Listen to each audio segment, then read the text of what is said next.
हमें इतिहास में कई ऐसे शहर मिलेंगे जो पहले तो जमीन के ऊपर थे, लेकिन आज वो समंदर के अंदर डूबे हुए हैं। ग्रीस के समंदर में 5000 साल पुराना एक पूरा शहर डूबा हुआ है, जिसको पावलो पेट्री कहा जाता है। वक्त के गुजरते हमारे अर्थ की जियोग्राफी चेंज हो रही है। ग्लोबल वार्मिंग की वजह से ओशंस का पानी बढ़ रहा है और इस बात में कोई शक नहीं है कि आने वाले सालों में दुनिया के कई छोटे बड़े शहर पूरे के पूरे पानी के अंदर होंगे।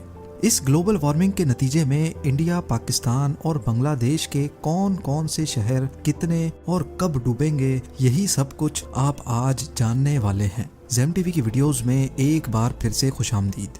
नाजरीन, कहीं ना कहीं हम सब ने ग्लोबल वार्मिंग का नाम सुन रखा है। हमारे प्लेनेट का एवरेज टेम्परेचर दिन ब दिन बढ़ता जा रहा है, जिसकी वजह से ग्लेशियर्स तेजी से पिघल रहे हैं। ईयर 1880 से लेकर आज 2022 तक हमारे अर्थ का एवरेज टेम्परेचर 1.4 डिग्री सेल्सियस तक बढ़ गया है।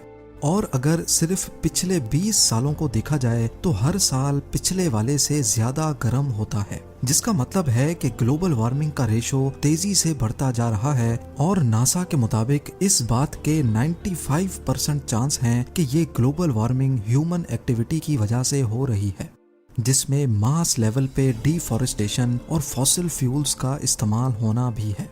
फॉसिल फ्यूल्स के जलने की वजह से मुख्तलिफ गैसेस एटमॉस्फेयर में इकट्ठी होकर ग्रीन हाउस इफेक्ट पैदा कर देती हैं।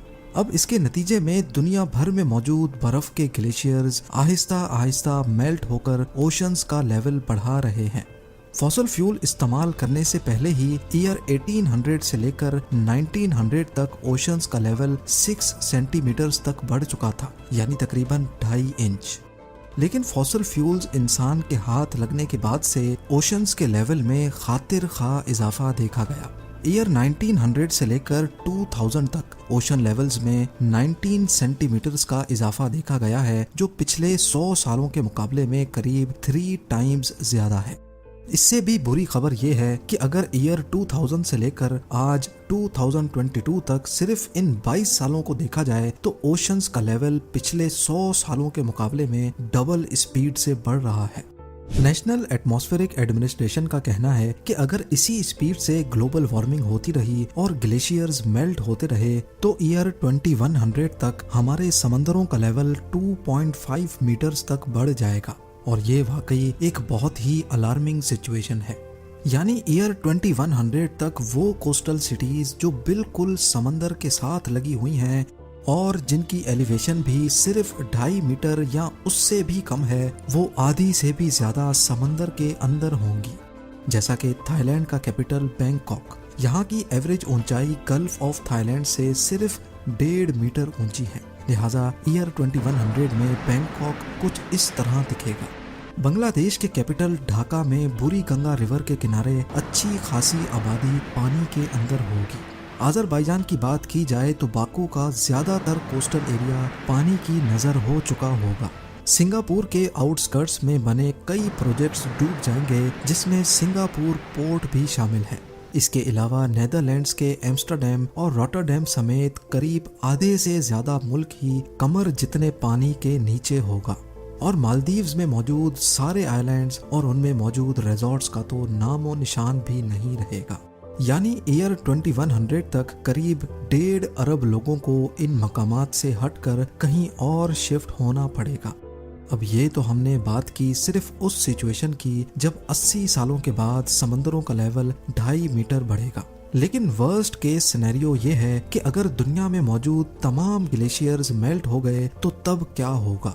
एक एस्टीमेट के मुताबिक अगर मेल्टिंग रेट इसी स्पीड से चलता रहा तो 5000 सालों के बाद पूरा ग्रीनलैंड, आर्कटिक रीजन, आइसलैंड और तमाम ग्लेशियर्स मेल्ट हो जाएंगे और इनकी वजह से हमारे ओशंस का लेवल 70 मीटर तक बढ़ जाएगा। लेकिन जरूरी नहीं है कि ये नौबत 5000 सालों के बाद ही आए। जिस तेजी से इंसान दिन ब दिन नेचुरल रिसोर्सेज को एब्यूज करके आबो हवा को खराब कर रहा है, लगता ये है कि ये नौबत 2000 सालों में ही आ जाएगी। तो इस सिचुएशन में हमारा अर्थ कैसा दिखेगा, और सबसे बढ़कर ये कि हमारे सब कॉन्टिनेंट में इंडिया, पाकिस्तान और बांग्लादेश के कौन कौन से शहर अंडर वाटर सिटीज की दास्तान बनकर रह जाएंगे।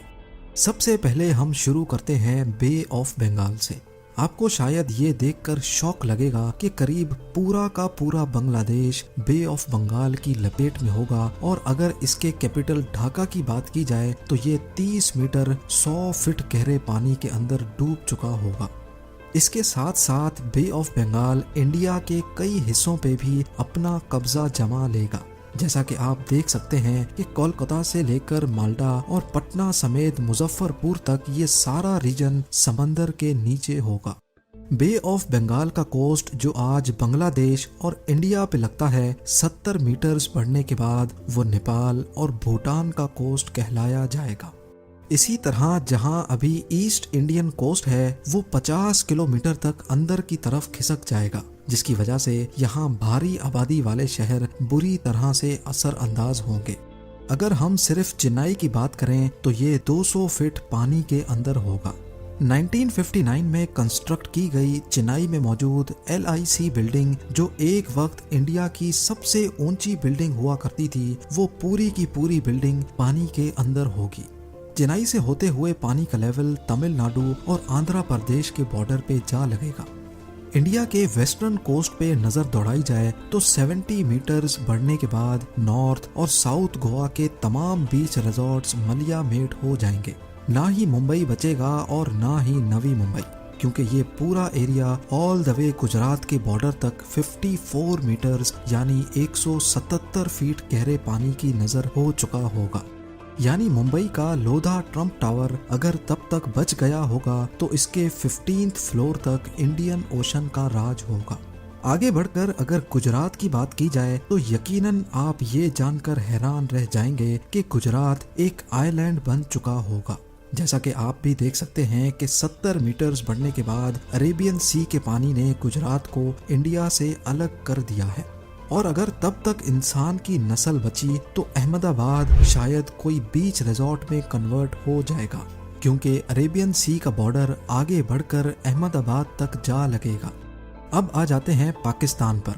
हैरत अंगेज तौर पे पाकिस्तान की पूरी सिंध प्रोविंस ही अरेबियन सी की लपेट में आ चुकी होगी।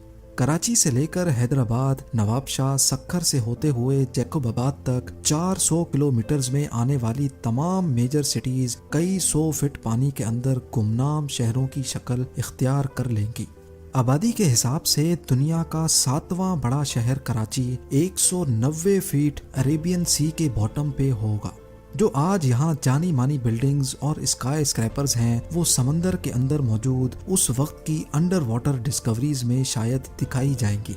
इसके अलावा पाकिस्तान के सदर्न कोस्ट पे मौजूद आज जो दुनिया का सबसे डीपेस्ट सी पोर्ट ग्वादर के नाम से पहचाना जाता है, वो तब वाकई में डीप ओशन की नजर होकर सिर्फ एक छोटे आइलैंड से ज्यादा नहीं बचेगा। उम्मीद है जेम टीवी की ये वीडियो भी आप लोग भरपूर लाइक और शेयर करेंगे। आप लोगों के प्यार भरे कमेंट्स का बेहद शुक्रिया। मिलते हैं अगली शानदार वीडियो में।